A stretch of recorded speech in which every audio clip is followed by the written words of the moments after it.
ಹುಟ್ಟಿದರೆ ಕನ್ನಡ ನಾಡಲು ಹುಟ್ಟಬೇಕು, ಮೆಟ್ಟಿದರೆ ಕನ್ನಡ ಮಣ್ಣ ಮೆಟ್ಟಬೇಕು.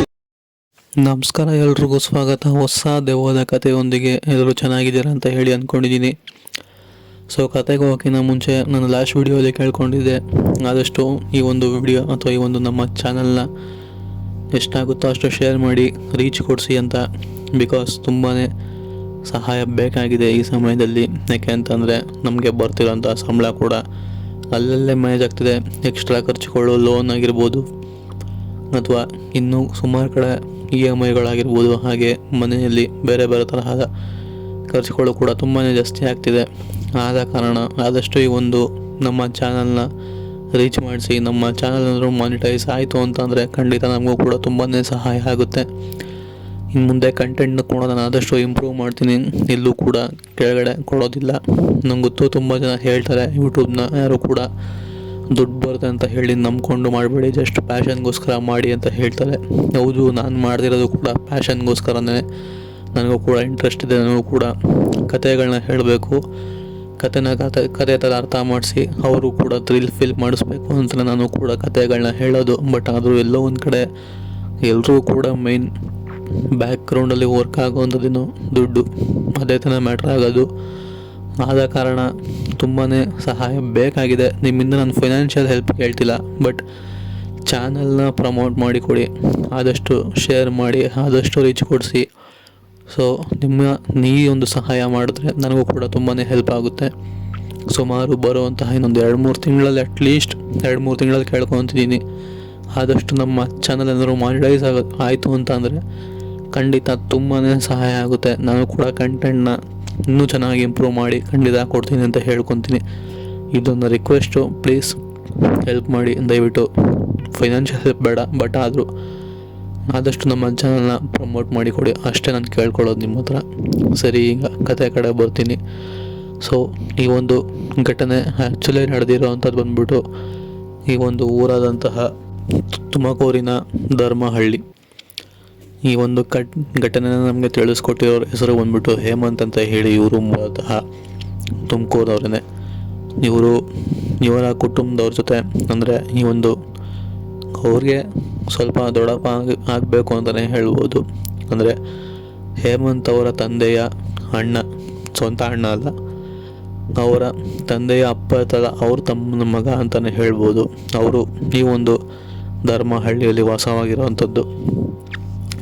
ಹೇಮಂತ್ ಅವರು ಕೂಡ ಅವ್ರ ಕುಟುಂಬದವ್ರ ಜೊತೆಗೆ ತುಮಕೂರಲ್ಲೇ ವಾಸವಾಗಿರುವಂಥದ್ದು. ಹೀಗೆ ಅವರ ದೊಡ್ಡಪ್ಪನ ಮನೆಗೆ ಹೋಗಿ ಬರುವಂಥದ್ದು ಅಭ್ಯಾಸ ಆಗಿರುತ್ತೆ. ದಿನಕ್ಕೆ ಒಂದು ಸೈನಾರು ಅಟ್ಲೀಸ್ಟ್ ಹೋಗಿ ಬರ್ತಿರ್ತಾರೆ. ಸೊ ಅಂದೆಂದೂ ಆಗದಂತಹ ಎಕ್ಸ್ಪೀರಿಯನ್ಸ್ ಇವ್ರಿಗೆ ಆ ದಿನ ಆಗಿತ್ತು ಅಂತಲೇ ಹೇಳ್ಬೋದು. ಅಂತ ಏನಾಯಿತು ಅಂದರೆ, ಇವರು ಮನೆ ಬಿಟ್ಟಾಗ್ಲೇ, ಅಂದರೆ ಇವರು ತುಮಕೂರಲ್ಲಿ ಇರುವಂತಹ ಹೇಮಂತ್ ಅವರು ಅವ್ರ ಮನೆ ಬಿಡಬೇಕಾದ್ರೇ ಮನೆಯ ಹೊಸ್ಲನ್ನ ಎಡುತ್ತಾರೆ. ಹೊಸ್ಲನ್ನ ಎಡುವಾದ್ಮೇಲೆ ಹೀಗೆ ಗಾಡಿನ ಎತ್ಕೊಂಡು ಹೊರಡ್ತಾರೆ. ಮನೆಯವರು ತಡಿತಾರೆ ಕೂಡ, ಒಂದು 10 ನಿಮಿಷ ಕೂತ್ಕೊಂಡು ಹೋಗು, ಹೊಸ್ಲಿಂದ ಹಿಡಿದಿದ್ಯಾ, ಸುಮ್ಮನೆ ಹೇಗ್ದಮ್ ಹೋಗ್ಬೇಡ, ಒಳ್ಳೇದಾಗಲ್ಲ ಅಂತ ಹೇಳ್ತಾರೆ. ಅವರು ಕೂಡ ಹೇಮಂತ್ ಅವ್ರು ಕೇಳಿಸ್ಕೊಂಡು ಸರಿ ಅಂತ ಹೇಳಿ ಒಂದು 10 ನಿಮಿಷ ಮನೆ ಒಳಗಡೆ ಹೋಗಿ ಕೂತ್ಕೊಂಡು ಕಾದಿದ್ದು, ಅದಾದ್ಮೇಲೆ ಗಾಡಿನ ಸ್ಟಾರ್ಟ್ ಮಾಡಿಬಿಟ್ಟು ಅವರ ದೊಡ್ಡಪ್ಪನ ಮನೆ ಕಡೆ ಹೊರಡ್ತಾರೆ. ಸೊ ಹೊರಟಾದ್ಮೇಲೆ ಮನೆಗೂ ಕೂಡ ರೀಚ್ ಆಗ್ತಾರೆ. ಮಾತಾಡ್ಕೊಂಡು ಟೈಮ್ನ ಕೂಡ ಸ್ಪೆಂಡ್ ಮಾಡ್ತಾರೆ. ಸೊ ಕತ್ಲೆ ಆಗೋ ಅಷ್ಟರಲ್ಲಿ ವಾಪಸ್ ಹೇಮಂತ್ ಅವರು ಮನೆ ಸೇರಿಬಿಡ್ತಿದ್ರು. ಬಟ್ ಆ ದಿನ ಏನಾಯ್ತೋ ಗೊತ್ತಿಲ್ಲ, ಇದ್ದಕ್ಕಿದ್ದಂಗೆ ಮಾತಾಡ್ತಾ ಸಮಯ ಹೋಗಿರೋದೇ ಕೂಡ ಗೊತ್ತಾಗೋದಿಲ್ಲ, ಕತ್ಲೆ ಆಗೋಗಿರುತ್ತೆ. ಸೊ ಅವ್ರ ದೊಡ್ಡಪ್ಪ ಕೂಡ ಹೇಳ್ತಾರೆ, ಬಿಡು ಕತ್ಲೆ ಆಗಿದೆ, ಬೆಳಗ್ಗೆ ಹೋದ್ರೆ ಆಯಿತು, ಇಲ್ಲ ಮಲ್ಕೋ, ಇವತ್ತೊಂದಿನ ಇಲ್ಲ ಊಟ ಮಾಡು, ನಾನು ಫೋನ್ ಮಾಡಿ ಹೇಳ್ತೀನಿ ಅಂತ ಹೇಳ್ತಾರೆ. ಸರಿ ಅಂತ ಹೇಳಿ ಹೇಮಂತ್ ಕೂಡ ಮನೆಗೆ ಫೋನ್ ಮಾಡಿಬಿಟ್ಟು ಬರೋಕ್ಕಾಗಲ್ಲ, ಕತ್ಲೆ ಆಗಿದೆ. ಇವರು ಕೂಡ ಬಿಡ್ತಾ ಇಲ್ಲ, ಇಲ್ಲಿ ನಿಂತಾರನೆ. ಬೆಳಗ್ಗೆ ಎಡುವುದಾಗ ಏನು ಮಾಡಿದ್ರಲ್ಲ ಅದೇ ಥರ ಇವರು ಕೂಡ ತಡೀತಿದ್ದಾರೆ. ನಾನು ನಾಳೆ ಬರ್ತೀನಿ ಅಂತ ಹೇಳಿ ತಿಳಿಸ್ತಾರೆ. ಅದಕ್ಕೆ ಅವ್ರ ಮನೆಯವರು ಕೂಡ ಒಪ್ಕೊತಾರೆ. ಸೊ ಒಳ್ಳೆ ಕೆಲಸನೇ, ಅಲ್ಲೇ ವಾಸವಾಗಿದ್ದು ಬಾ ಅಂತ ಹೇಳಿ. ಸೊ ಅವರು ಕೂಡ ಅಲ್ಲೇ ಉಳ್ಕೊತಾರೆ. ಬಟ್ ಹೇಮಂತ್ ಅವ್ರಿಗೆ ಒಂಥರ ಕ್ಯೂರಿಯಾಸಿಟಿ ಉಟ್ಕೊಳ್ಳುತ್ತೆ, ಇವರೇನು ನನ್ನ ಕತ್ಲೆ ಆಗೋ ಅಷ್ಟರಲ್ಲಿ ವಾಪಸ್ ಕಳಿಸ್ಬಿಡ್ತಾರಲ್ಲ ಅಂತ ಹೇಳಿ. ಆ ದಿನ ಅಲ್ಲೇ ಉಳ್ಕೊಂಡಿದ್ರಲ್ಲ, ಕೊನೆಗೆ ಎಲ್ಲರೂ ಮಲಗಿರುವಂತಹ ಸಮಯ ನೋಡಿಕೊಂಡು ಹೇಮಂತ್ ಅವ್ರು ಮಾತ್ರ ಮನೆಯಿಂದ ಆಚೆ ಬಂದು ಆ ಒಂದು ಊರು ಸುತ್ತ ಸುತ್ತ ನೋಡ್ತಾರೆ. ಅವ್ರಿಗೆ ಅಂಥದ್ದೇನು ಕೂಡ ಸ್ಟ್ರೇಂಜ್ ಅನ್ನೋ ಫೀಲು ಕೊಡೋದಿಲ್ಲ. ಸರಿ ಬಿಡು, ಏನೋ ಇರ್ಬೋದು ಇದ್ರು ಸಾಕೆ ಅಂತ ಹೇಳೋರು ಕೂಡ ಸುಮ್ಮನೆ ಆಗ್ತಾರೆ. ವಾಪಸ್ ಮನೆ ಒಳಗಡೆ ಹೋಗಿ ಮಲ್ಕೊತಾರೆ. ಸೊ ಮಲಗಿ ಸಮಯ ಸುಮಾರು ಒಂದು 2 ಅಥವಾ 2:30 ಆಗಿರ್ಬೋದೇನೋ.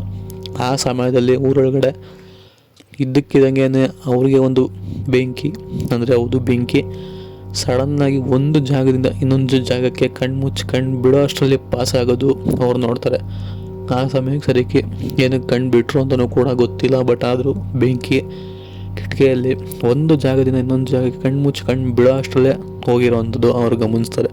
ಅದೇ ಇದೇನಿದು ಬೆಂಕಿ ಇದ್ದಕ್ಕಿದ್ದಂಗೆ ಹೋಯ್ತಲ್ಲ ಅಂತ ಹೇಳಿ ಕಿಟಕಿಯಿಂದ ಆ ಕಡೆ ಈ ಕಡೆ ಬಗ್ಗೆ ನೋಡ್ತಾರೆ. ಏನೂ ಕೂಡ ಕಾಣಿಸೋದಿಲ್ಲ. ಚೆನ್ನಾಗಿ ಬೆವರ್ತಿರ್ತಾರೆ. ಅದಾದಮೇಲೆ ಅಲ್ಲೇ ಹೋಗಿ ಅವ್ರ ದೊಡ್ಡಪ್ಪನ ರೂಮಲ್ಲಿ ಎಬ್ಬಿಸ್ಬಿಟ್ಟು ಕೇಳ್ತಾರೆ, ಇಲ್ಲಿ ಬೆಂಕಿ ಪಾಸ್ ಆಯ್ತಲ್ಲ ಏನದು ಅಂತ. ಅದು ಕೊಳ್ಳಿದೆವ್ವ. ಈ ಸಮಯದಲ್ಲಿ ಮನೆಯಿಂದ ಕತ್ಲಾದ್ಮೇಲೆ ಯಾರನ್ನೂ ಯಾಕೆ ಆಚೆ ಕಡೆ ಕಳ್ಸಲ್ಲ ಅಂತಂದರೆ ಇದೇ ಕಾರಣಕ್ಕೆ ಅಂತ ಹೇಳಿ ಅವ್ರ ದೊಡ್ಡಪ್ಪ ಹೇಳಿ ಅವ್ರನ್ನ ಅಲ್ಲೇ ಉಳಿಸ್ಕೊಂಡು ಅದ್ರ ಬಗ್ಗೆ ಯೋಚನೆ ಮಾಡಬೇಡ ಅಂತ ಹೇಳಿ ಸುಮ್ಮನೆ ಇರಿಸ್ತಾರೆ. ಇದಾಗಿತ್ತು ಕತೆ. Take care, good bye.